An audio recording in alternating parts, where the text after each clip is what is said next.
The engine that shook the streets, 1961.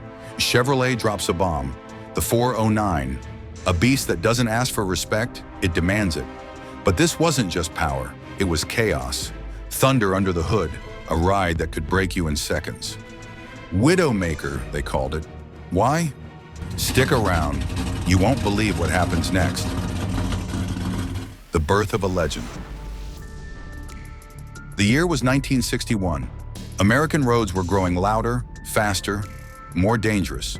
But no one was ready for what Chevrolet had been brewing behind closed doors. Enters the 409th. At first glance, it looked like another V8. But under that hood, something ferocious. It wasn't just a step up from the 348. It was a warning shot, a big bore, a longer stroke, and torque, mountains of it. Chevy engineers weren't chasing mild upgrades. They were chasing dominance. Drag strips were heating up. Rival brands were breathing down their necks. And the bow tie boys needed a monster. Not just to compete, but to terrify.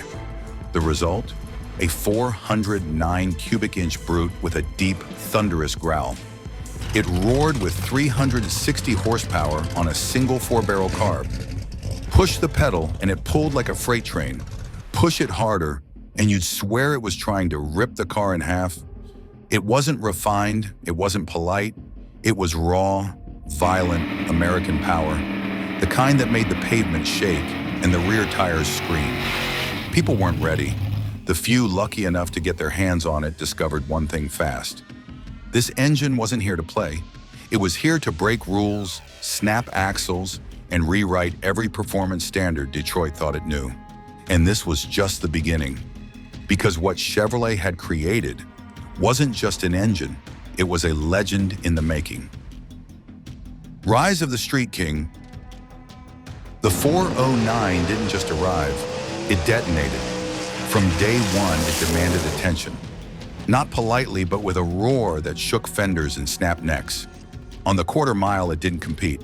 It was conquered. No warning, no hesitation. Just a blur of chrome, smoke, and thunder. This wasn't some lab-bred, high-society engine made for car shows and golf courses. This was a blue-collar monster built in steel mills and sweat. It had one mission: dominate every inch of American asphalt, and it did. With savage low-end torque and an appetite for redline, the 409 turned calm roads into war zones. One stomp on the pedal, and you either held on or got left behind. This thing didn't pull, it lunged. Family cruisers? Not anymore. An Impala with a 409 was a 4,000-pound sledgehammer. Biscaynes became street assassins. Even the clean-cut Bel Air, once the darling of suburbia, transformed into something wild, dangerous, and unrecognizable. And the sound? Forget what you know. The 409 didn't purr, it didn't hum, it warned you.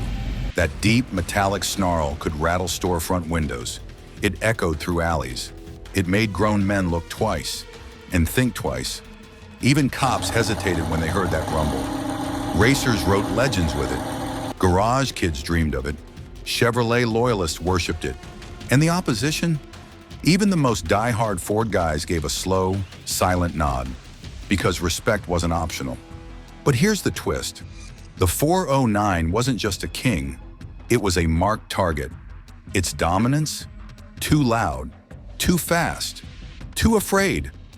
And when you reach the top, every challenger wants a shot at your crown. The streets were watching, and the real battle was just getting started. Trouble under the hood. Power, torque, performance. The 409 was everything Chevy promised, and more. A brute on the strip, a monster in your garage. It made weekend warriors feel like kings. But what Chevy didn't say was that this kind of power came with a price, and that price, it started showing up real fast. At first it was whispers, a few guys swapping stories in garages, drive shafts snapping, rear ends detonating, transmissions grinding into dust. But soon those whispers turned into warning signs. The problem wasn't the engine itself, it was everything else. The The 409 unleashed so much raw torque so fast that factory parts, the same ones used on milder V8s, just couldn't keep up.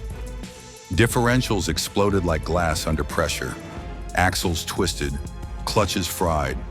You didn't drive a 409, you tried to survive it. And suddenly that badge, 409, started carrying a different kind of weight. The streets began calling it the Widowmaker, not because of one horrific crash or dramatic accident, but because of what it almost did, the way it teased the edge. One wrong gear change, one cocky launch, one tight corner, and the 409 would remind you who was really in control. You could hear it in the comments, in the garages, on late-night runs. That engine doesn't forgive mistakes. You respect the 409, or it teaches you why you should have.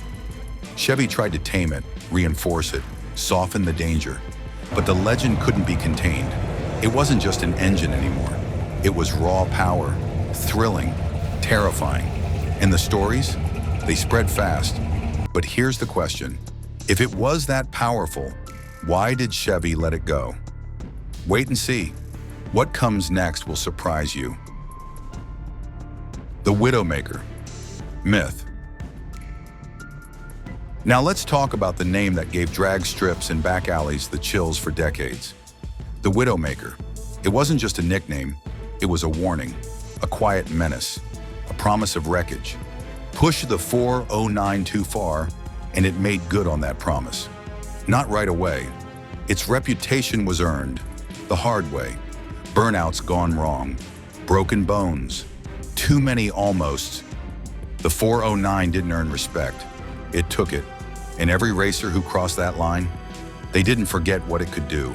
You'd hear it in late-night garage talks, always in a hushed tone, like they were speaking of a ghost.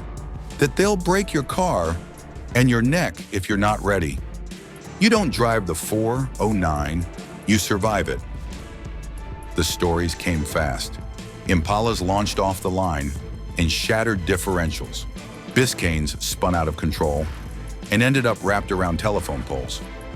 Every time someone lost control, the myth grew stronger. But here's the twist. The 409 wasn't the villain. The danger wasn't under the hood. It was behind the wheel. This engine didn't come with a safety net, no traction control, no computer to catch mistakes, just raw, unfiltered muscle.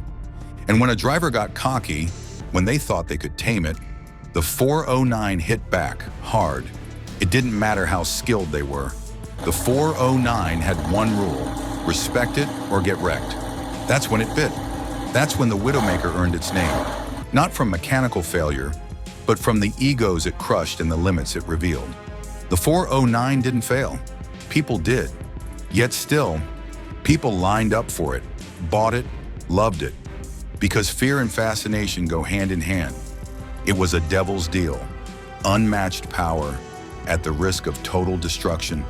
And that myth, it never died. Even now, whispers of the Widowmaker still ripple through forums, comment sections, car shows. Some wear it like a badge of honor. Others, they steer clear entirely. But there's one thing every gearhead agrees on. If you ever get the chance to drive a real 4909, you'll never forget the feeling of fear mixed with thrill. And you'll understand why legends never die. They just downshift. Legacy of the Widowmaker. Jump ahead a few decades. The 409 might have disappeared from Chevy's assembly lines, but out in the real world, on back roads, in home garages, and tearing down drag strips, it never really went away. Instead, it became a benchmark, a measuring stick for real power. You didn't just own a 409, you earned it. Over the years, it built a cult following. Restorers hunted for original blocks. Tuners pushed them past factory limits. Every rebuild was a challenge. Can you control it? Can you handle the torque that once tore axles in half? Can you bring it back without softening its bite? Because here's the truth. You don't modernize a 409. You resurrect it. And when you do, it doesn't whisper. It growls.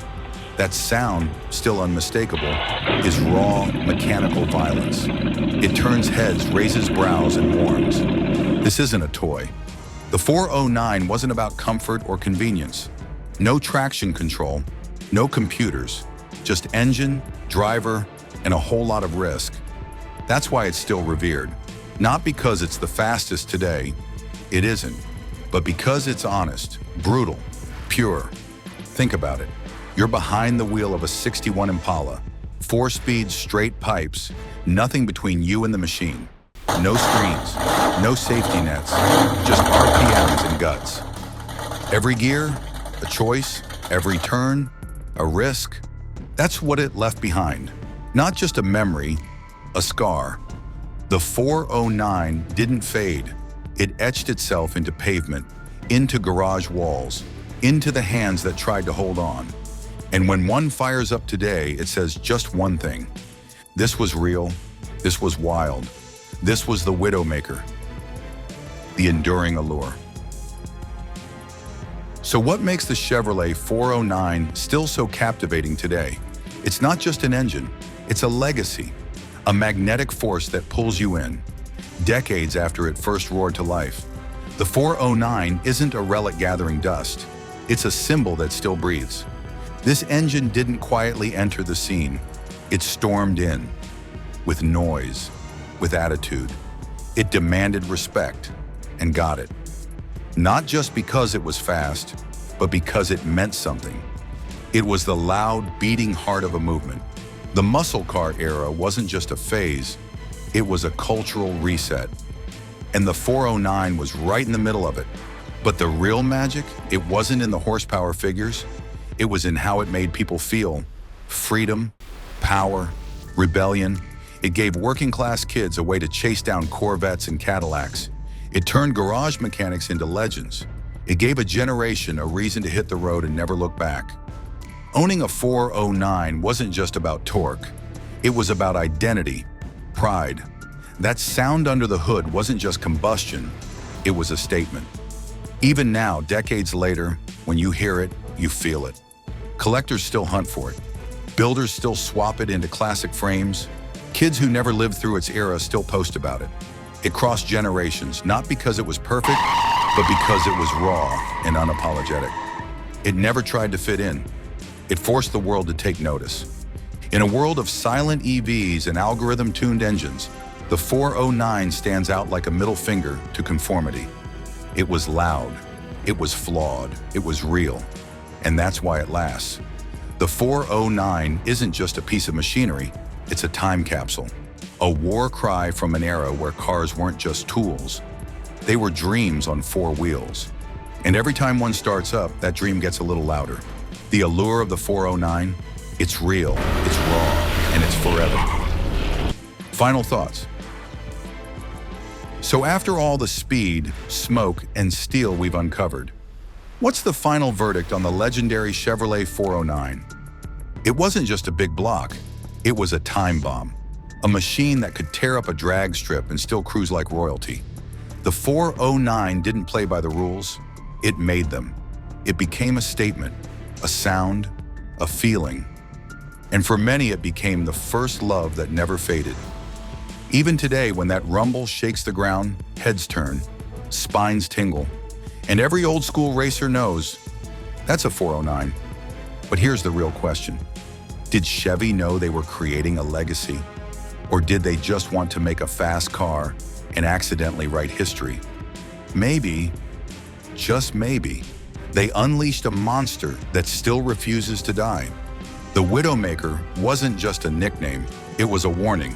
And if you've ever sat behind the wheel of a real-deal 409, you know why.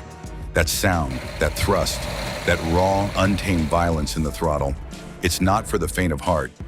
But now we want to hear from you. Have you ever seen a 409 up close? Heard that beast growl? Or maybe drive one yourself? Drop your experience in the comments. We're diving in with you.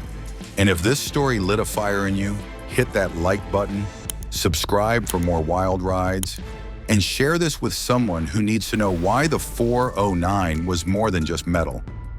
It was mythology on wheels. Because legends like this, they don't die, they downshift.